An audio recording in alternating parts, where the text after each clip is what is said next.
What's going on, guys? SG here, back with another video, and today the patch for season 2 of NBA 2K25 has finally arrived. Now in the patch for season 2 of NBA 2K25, they nerfed and buffed some major things in the game, and in today's video I'll be covering and breaking down all the major things they have patched and nerfed. We'll also be taking a look at some of the season 2 rewards and new animations that they have added to the game. So if you guys can go ahead and do me a favor, let's go ahead and hit 500 likes on this video if you guys want the best builds, the best sigs, and the best jump shots in season 2 of NBA 2K25. I hope you guys enjoy the video, and let's get right into it.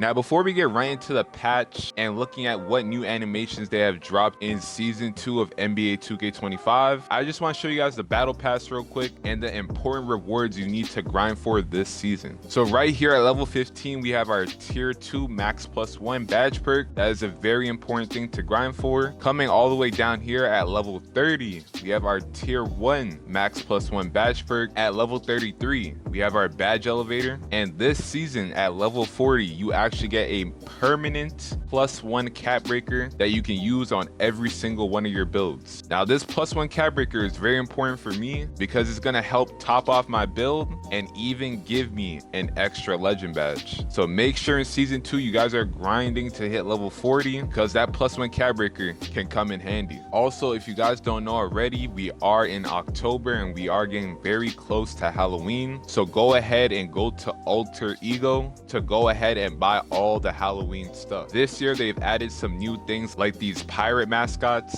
As you can see, I already bought one. Who knows, might buy another one. They are 40k a piece. You see they have some shirts right here. They have some masks. They have some bottoms. And obviously they're always gonna have our OG Halloween glasses for 7k a piece. So again, go ahead and go to Alter Ego and go ahead and check out some of these things. Now we're gonna be breaking down the new patch for season 2 of NBA 2K25. I'm gonna go ahead and put the 2 most important pages of the 16 pages they released with this patch, because pages 4 and 5 are the gameplay pages, and that's all we need to look at. So you guys can go ahead and pause the video and read each page if you want, but what I'm going to be doing is pointing out the most important things that they have patched and nerfed. Now the most important thing they did in this update was buff shooting. Now a lot of people have been asking for a shooting buff from the top players in the game all the way down to casual, and this is exactly what they did in the patch. They said they improved shot contest logic for more reliable coverage scores for both perimeter and interior defense. Hand down situations will no longer register as a tight contest. And this last sentence right here, they try to sneak in. They said open shots received a slight buff to maintain balance. Now this is very huge because again, a lot of us were asking for a shooting buff, because if you guys don't know already,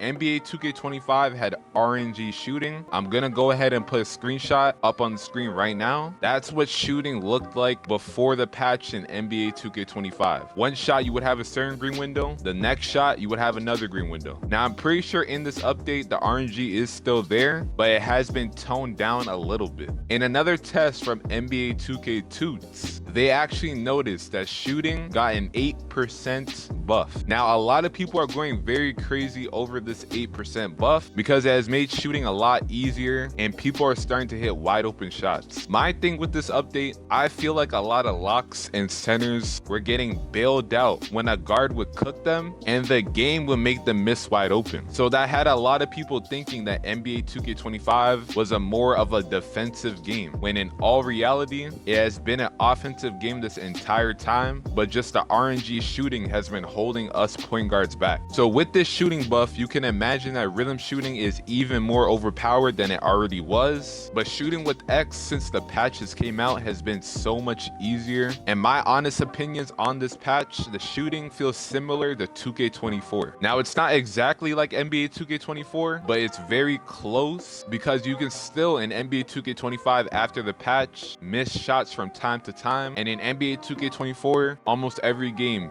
you can go 7 for 7 and there's a pure green window. But this was very huge in the update for Season 2 of NBA 2K25. Now, another focus point of the Season 2 patch in NBA 2K25 was to nerf dribbling even more. Now, every single year, guards have to deal with dribbling getting nerfed over and over again, but we always find a way to exploit the dribbling and get good at dribbling again. But right here, they have patched the 720 Steezo spin, and they have also patched the Jordan Clarkson hop jumper that a lot of you guys see me do in my combo. Now, you're still able to do the Jordan Clarkson hop jumper, but obviously it's not as quick or as effective as it once was. So you guys let me know, is this a W or L that they're trying to nerf dribbling even more? Now, another thing they have focused on in the Season 2 patch of NBA 2K25 were lane steals. As you can see right here, they said they made various adjustments to reduce the effectiveness of pass steals, including toning down on unrealistic catches when close to the passer and blind catches facing the wrong way. Now, a lot of people have said that lane steals are non-existent in the new patch, and from what I've played on my 5'9" guard with a 98 steal and legend interceptor, I'm still able to get lanes. Now, the people that are saying that lanes are non-existent and they are completely patched probably only have interceptor on gold or lower, but I'm pretty sure, you guys let me know, if you have interceptor Hall of Fame to legend, you're still able to get lanes at a pretty consistent rate. Now, the last thing I want to talk about, this was a huge W from NBA 2K. They said they improved responsiveness when dribbling or shooting with the pro stick and also reduced delays with the catch and shoot. Now, why I say this is a huge W, because obviously a lot of us want dribbling to feel like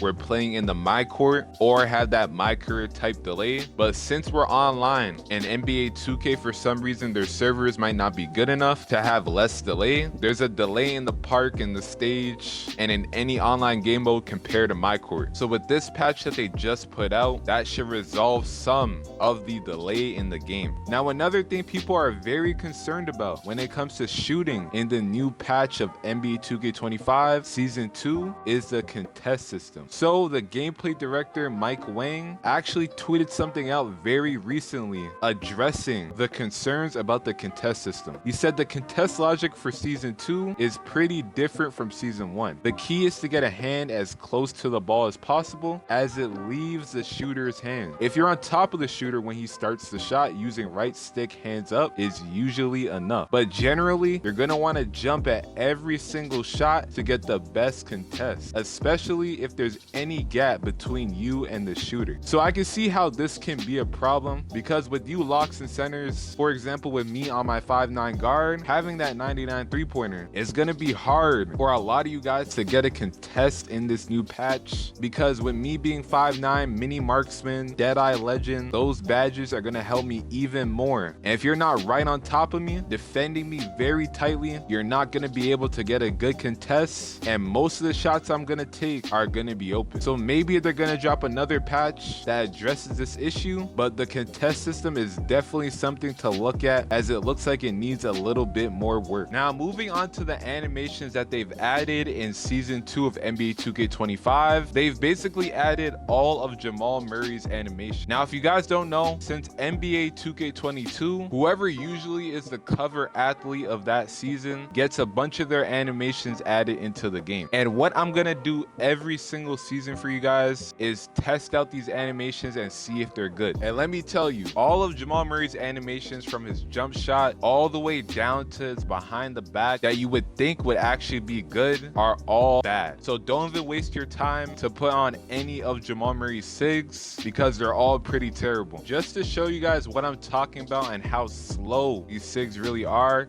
here's an example. So that's his behind the back. His signature size up is bad. His speed boost is bad. Everything about Jamal Murray's animations are horrible. His hesitation spam is horrible. All of it is bad. So don't even waste your time and equip any of his animations. If you guys made it all the way to the end of the video, go ahead and type WSG. If you guys are new, sub and hit that like button, and I'll be back soon.